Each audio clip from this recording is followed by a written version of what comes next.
Gorski, 1875 Ridgeview Drive.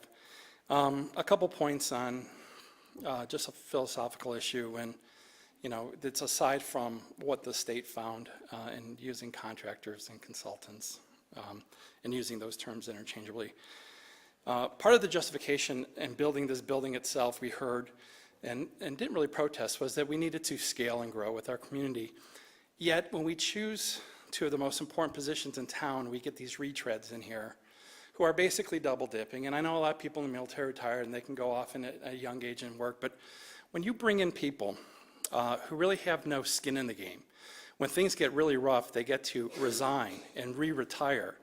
And if you're re-retiring at a rate of $184,000, they don't really have a stake in our community. So we have this false sense of security that you provided. And for years you've told us we have the best. Well, I'm not seeing that. So when you go forward and you decide how to staff these positions, start thinking about the long term and not what you're saying is the long term, because it's not long term, it's not growth, it's not looking to the future if you know that person's only going to be in that spot for 4 or 5 years.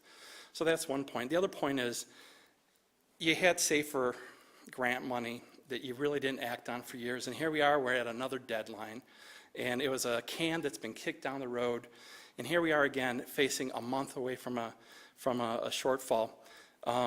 What I would suggest is when you do look at fire service, start to look at real data and not the emotional data of what a heart attack will take and what happens if a house burns down.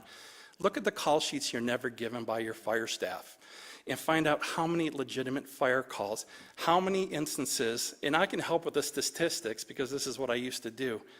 How many times are you going to have an instance where they're going to be on a call and there is going to be a fire? What is the probability of that? We're talking about a meteor hitting Earth probability, and you don't have any data. You have data on cost of what you may want, but you don't know if we really need that. So it's a difference between buying a Mercedes and a Kia at this point.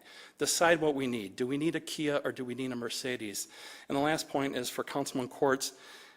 I'm a citizen of the state of Washington. And what Washington does to the cities, maybe it puts you in a tough position, but they are actually advocating for me because we effectively paid a man $300,000 a year to be a fire chief. And that's state money. That's my tax money deferred to another fund. And so it may seem bad to DuPont right now, and it is bad if it comes out the way that we think it may go, but the people in Yakima and Omak and other cities that are reading that are thinking, my God, I have to pay into that fund. So they are doing a due diligence for the benefit of all the state. So when you have somebody making that kind of money, so I want everyone to understand when we talk about West Pierce, Hull came from Lakewood. They are now part of West Pierce. They're the financial geniuses that thought it was okay to spike that salary to saddle the state with that money.